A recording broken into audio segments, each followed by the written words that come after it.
Good morning. Radhe Radhe. सब लोग कैसे हैं? चलो, वॉक के लिए सब लोग रेडी है ना? ऐसा क्या है ना, कभी कभी मैं बीच में वॉक शेयर करती हूँ, कभी कभी नहीं भी शेयर करती हूँ। लेकिन सुबह के समय थोड़ी देर के लिए वॉक के लिए जाओ तो एकदम मूड फ्रेश हो जाता है। गार्डन में जाते हैं तो कुछ फ्रेंड्स भी मिल गए हैं जो रोज़ मिलते हैं हम लोग, थोड़ी बातें भी हो जाती हैं। और फिर जो कुछ दिनों के बाद दिखाई दिया तो फिर क्या वजह है जो इतने दिनों बाद दिखे, ये सब बताना। कोई कहीं जाता है, कोई कहीं आता है, फेस्टिवल टाइम है, कभी कोई का आना जाना भी रहता है, या कभी कभी किसी की तबीयत ठीक नहीं हो, या कभी थकान रहे, तो इस तरीके से भी सबका स्किप होता रहता है ना। तो इस तरीके से सबका हाल चाल भी मिलते रहते हैं। और यहाँ पार्क में हम लोग आते हैं, जैसा कि आपने पहले भी व्लॉग में देखा है, एक्सरसाइज भी होती है और वॉक भी हो जाती है। तो कभी पहले वॉक होती है, बाद में एक्सरसाइज कर लेते हैं, कभी कभी पहले एक्सरसाइज हो जाती है फिर बाद में वॉक कर लेते हैं। मतलब वो जो एरिया है ना एक्सरसाइज वाला, अगर वो खाली मिलता है, जैसे घुसे पार्क के अंदर खाली है, तो लगता है चलो पहले ये कर लेते हैं, क्योंकि फिर लोग आते जाते रहते हैं, सब अपना करते हैं बारी बारी से। घर आने के बाद अभी तुरंत तुरंत जैसे नहाने का मन नहीं है, या थोड़ी देर से ही बनाना है खाना पीना, तो फिर लगता है ना चलो चाय वाय पी लिया जाए, फिर बैठें थोड़ी देर। या फिर कुछ ऐसे जो मुझे काम करने होते हैं कि अभी थोड़ा देर से ही नहाना है, क्योंकि अभी पहले थोड़ा समेट लिया जाए फिर साफ़ सफाई की जाए। तो इसमें से इन दिनों भी ये चल रहा है मेरा, प्लांट्स का। जो डैमेज पत्ते हैं, पुराने सूखे पत्ते, वो सारे निकाल लिए हैं और फिर उसको इस तरीके से सबको साफ़ कर लिया है। और कुछ ऐसी जो है उसकी शाखाएं काटनी हैं, कुछ सूखी सूखी से नहीं रहती हैं, पत्ते हटाने हैं, तो ये सब पूरा काम हो जा रहा है। तो यही सब सुबह के समय लगता है, सफाई करने से पहले ये कर लो, फिर वो मिट्टी विट्टी तो पूरी फैल जाती है, पत्ते वत्ते का काम। और हवा से भी ना फिर काम बालकनी में करो, पत्ते वहाँ हॉल में नज़र आते हैं, मतलब सीधा है ना यहाँ से पूरा क्रॉस वेंटिलेशन में सूरा, यहाँ से लेके वहाँ तक हवा, हवा की वजह से तो कचरा भी पूरा समेट नहीं पाता है झाड़ू के समय, सब बंद करना पड़ता है। और इतने सारे पत्ते निकले देखो, पीले पीले काले काले, सब पूरे साफ़ करने पड़ते हैं बीच बीच में ना प्लांट्स में। तो उससे उनको फिर हवा भी अच्छी मिलती है और फिर फ्रेश हो जाते हैं पत्ते भी।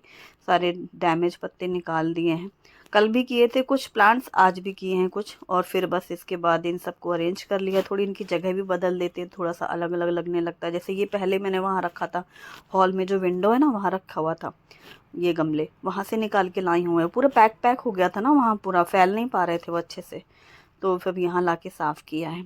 और चलो करते हैं लंच की तैयारी। शुभम को आज कढ़ी खाने का मन था, पकौड़ा कढ़ी बनेगी, इसलिए वैसे मैंने मट्ठा मंगवाया था। ताक ये डेयरी से आता है, जहाँ से हम दूध लेते हैं ना वहीं से। ये हल्का खट्टा होता है और इसकी कढ़ी अच्छी बनती है, गाढ़ा भी होता है और खट्टा भी होता है। तो कढ़ी के लिए थोड़ा खट्टा वाला ही अच्छा रहता है मट्ठा। और सब्जी में बनेगी करेले, क्योंकि कढ़ी चावल जब बनता है तो बच्चों को तो वही पसंद है, स्पेशली शुभी और शुभम को। करेले भी बन जाएंगे इसी बहाने, तो साइड में सब्जी भी हो जाएगी। और कोई सब्जी तो कढ़ी के साथ खाते नहीं हैं। और यहाँ पर करेले को मैंने छिलके सहित बस गोल गोल काट लिया है, धुले हुए करेले हैं। इनमें हल्का सा नमक डाल करके मिक्स करके रख दिया है, केवल नमक डाल करके। अलग अलग तरीके से बनते रहते हैं करेले, कुछ ऐसा नहीं है। और ये बहुत ही इजी तरीका है। नमक लगा के साइड में रखा बिना छीले ही, और इसी के लिए मैंने पतला पतला सा प्याज भी कट कर लिया, लच्छेदार सा।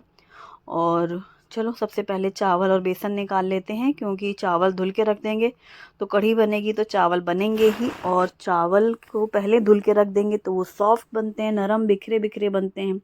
एक छोटा कप है ये, और इसके साथ ही मैंने चावल लिया है, धुल करके साफ़ पानी डाल के, नमक और 1 चम्मच घी डाल करके कुकर बंद करके साइड में रख लिया है। ये सबसे इम्पॉर्टेंट तैयारी रहती है, चावल अगर पकाने हैं तो पहले धुल के रख दो, भले ही गैस ऑन ना हो, सिर्फ साइड में रख दिया, थोड़ी देर से ही ऑन करेंगे। और कढ़ी की तैयारी के लिए सबसे पहले बेसन फेंट लेते हैं, क्योंकि मैं बना रही हूँ पकोड़े वाली कढ़ी। यदि बूंदी की बनानी होती है या कुछ और, तो फिर हम प्लेन से बेसन घोल लेते हैं और तुरंत तुरंत बन जाती है।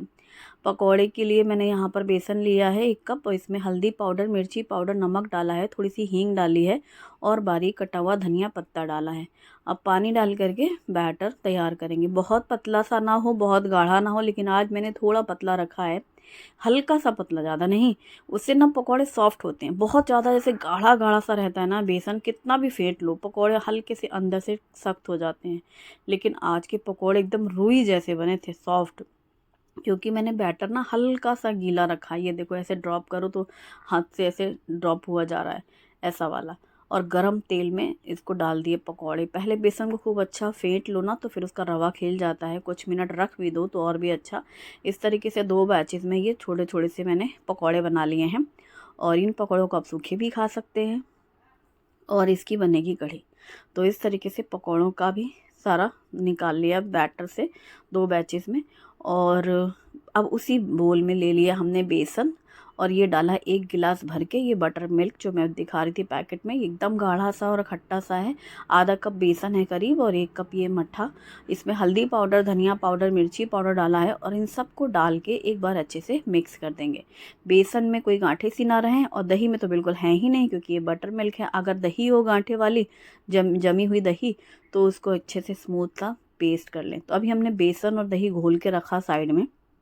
पहले करेले जो नमक लगा के रखे थे, पहले सब्जी बना लेते हैं। तो सबसे पहले मैंने कढ़ाई में सरसों का तेल गरम किया, वो तेल निकाल लिया जो पकौड़े फ्राई किए थे, और सिर्फ सरसों का तेल गरम करके पंचफोड़न का तड़का दिया है। और इसके बाद डाली है इसमें प्याज।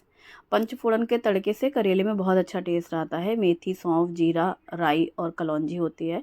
इसमें थोड़ी सी हल्दी पाउडर डाल करके करेले डाल दिए हैं, और नमक डाल दिया है और मिक्स कर दिया। करेले में जो हमने नमक लगा के रखा था उनको हल्का सा निचोड़ लिया और एक बार पानी से धुल लिया, तो जो कड़वापन था ना नमक लगाने के बाद वाला पानी, वो पूरा निकल गया। और बस अब इसमें डाल दिया झटपट से, और इसको ढक दिया। तो कढ़ाई रख दी मैंने दूसरी साइड की, करेले पकते रहेंगे। इधर मैंने दूसरी कढ़ाई रखी है जिसमें मैंने घी डाल के गरम किया है, और इसमें डाला है राई, जीरा और मेथी दाना, लाल सूखी मिर्ची, हरी सूखी मिर्ची और हींग डाली है। और ये जो हमने घोल के रखा था बेसन, वो डाल दिया। इसमें थोड़ा पानी एक्स्ट्रा डाला और नमक डाल दिया। पानी ज़रूर डालें क्योंकि गाढ़ी बहुत हो जाएगी। थोड़ा पानी ज़्यादा सा पहले से डाल के रख दो ताकि कढ़ी पकने में टाइम भी लगता है। और मसाले हमने बेसन में ही घोल लिए थे, सिर्फ तड़के के लिए ही चीज़ें डाली घी में। और इससे आप करी पत्ता भी डाल सकते हो इसमें, अदरक लहसुन भी बहुत से लोग डालते हैं, मैं कुछ नहीं डालती कढ़ी में। तो बस सिंपल ऐसा ही बनता है। और इसके बाद अब उसको उबाल आने देंगे। कढ़ी अच्छी पकेगी तभी उसमें टेस्ट आता है। तो मैंने यहाँ पर कढ़ी को भी दूसरे बर्नर पे रखा, क्योंकि मुझे यहाँ से फिर एक एक कैमरे में आपको दिखाने में इजी हो जाता है। तो यहाँ पर मैंने रख दी है अब करेले, जो कि अच्छे से पक चुके हैं, फ्राई हो चुकी है प्याज भी।